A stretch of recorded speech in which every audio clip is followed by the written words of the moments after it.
warahmatullahi wabarakatuh. Hai semua, nama saya Nirmalawi Ramadan dari kelas 12 MIPA 3. Di sini saya akan menjelaskan sedikit tentang jurnal umum dan juga jurnal khusus. Ditonton sampai habis ya. Pengertian jurnal khusus. Jurnal khusus adalah jurnal yang digunakan untuk mencatat transaksi-transaksi keuangan yang sejenis dan seringkali terjadi sesuai dengan urutan waktu terjadinya.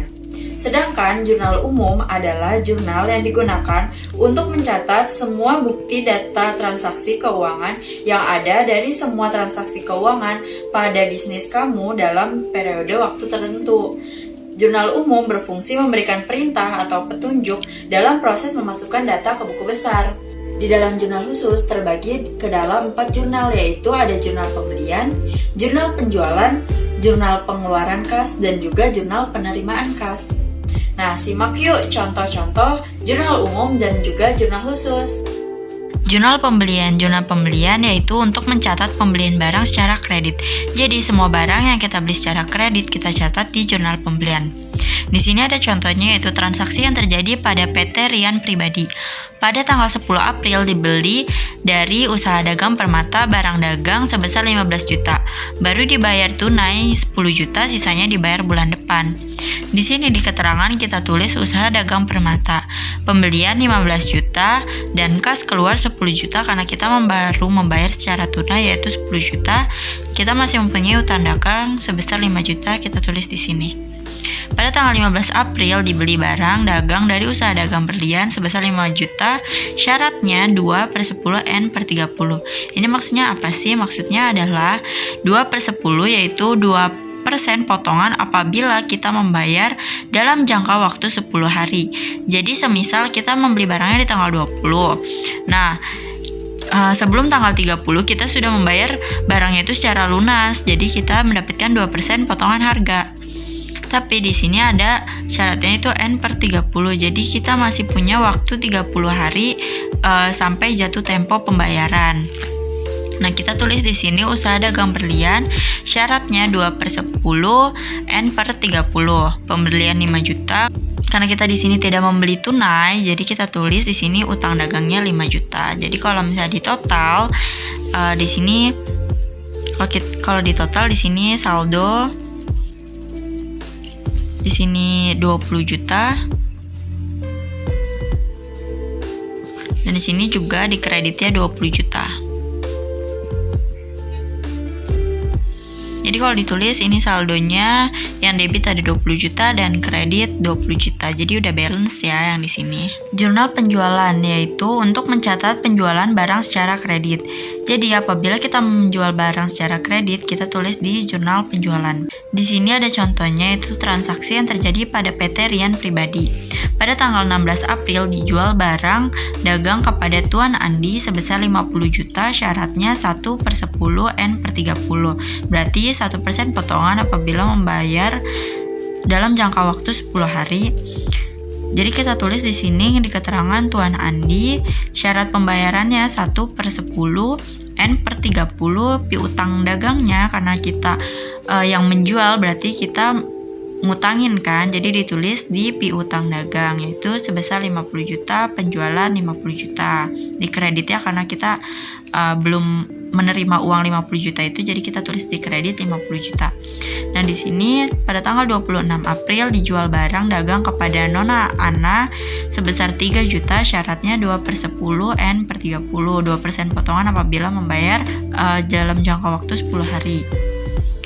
Di sini kita tulis di keterangan Nona Ana, syarat pembayarannya 2/10 N/30, piutang dagang 3 juta karena kita ngutangin dia, jadi kita tulis di piutang dagang, dan penjualan 3 juta. Jadi saldonya di sini di debit 53 juta dan di kredit 53 juta, sudah balance ya.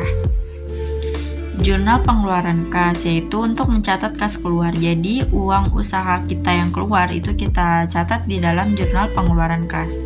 Di sini masih pada contoh PT Rian Pribadi pada tanggal 15 Mei dibayar utang dagang kepada usaha dagang Sariwangi sebesar 50 juta.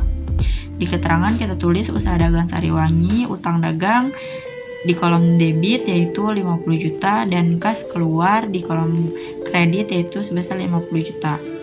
pada tanggal 20 Mei dibeli barang dagang dari usaha dagang Sariwangi 10 juta.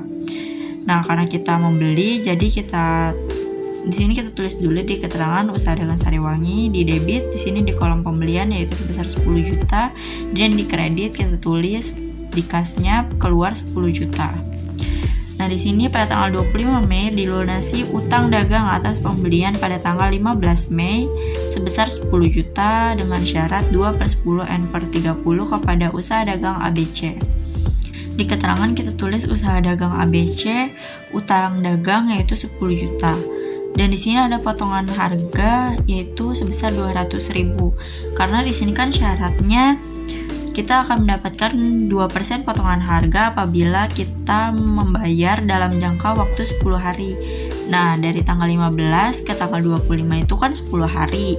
Jadi kita berhak mendapatkan potongan harga yaitu 2%. Jadi sini kita dipotong 200.000, jadi kita hanya membayar 9.800.000.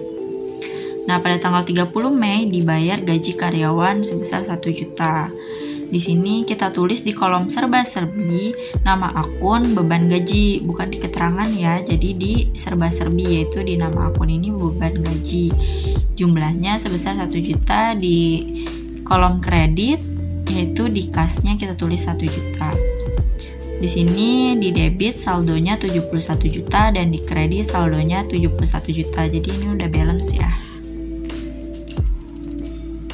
Jurnal penerimaan kas yaitu untuk mencatat kas masuk. Jadi uang usaha kita yang masuk itu kita catat di penerimaan kas. Ini masih pada PT Riam Pribadi. Pada tanggal 20 Juni diterima pelunasan dari usaha dagang maju atas penjualan barang yang terjadi pada tanggal 5 Juni. Syaratnya 2/10 N/30 sebesar 10 juta. Kita tulis di sini usaha dagang di keterangan usaha dagang maju, kas masuk 10 juta, di kredit piutang dagang 10 juta karena kita ngutangin ke dia. Jadi kita tulis di piutang dagang 10 juta. Pada tanggal 25 Juni untuk menambah modal usaha, PT Rian Pribadi melakukan peminjaman uang kepada Bank BCA sebesar 10 juta.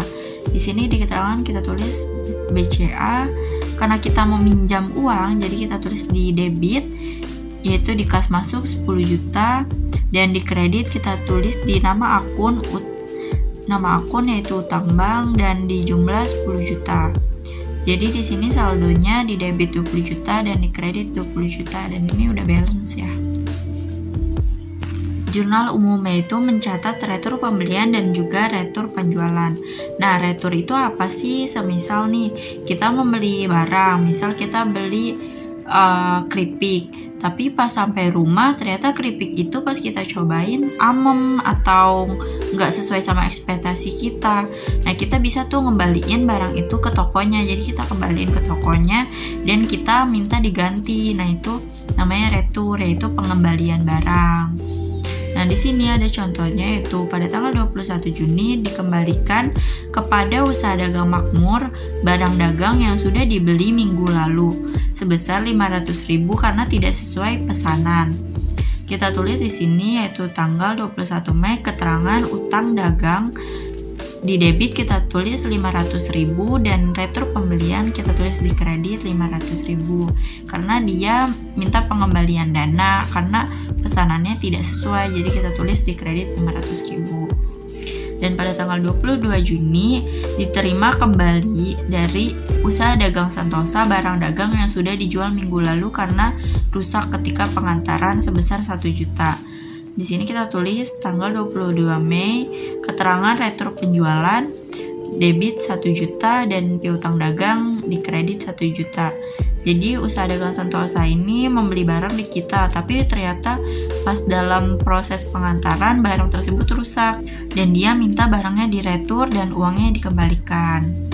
Jadi di sini saldonya sebesar 1.500.000 dan di kredit saldonya 1.500.000. Ini sudah balance. Nah, cukup sekian penjelasan singkat saya tentang jurnal umum dan juga jurnal khusus. Bila ada salah kata ataupun pengucapan saya mohon maaf. Mungkin itu saja dari saya. Wabillahi taufiq wal hidayah. Wassalamualaikum warahmatullahi wabarakatuh.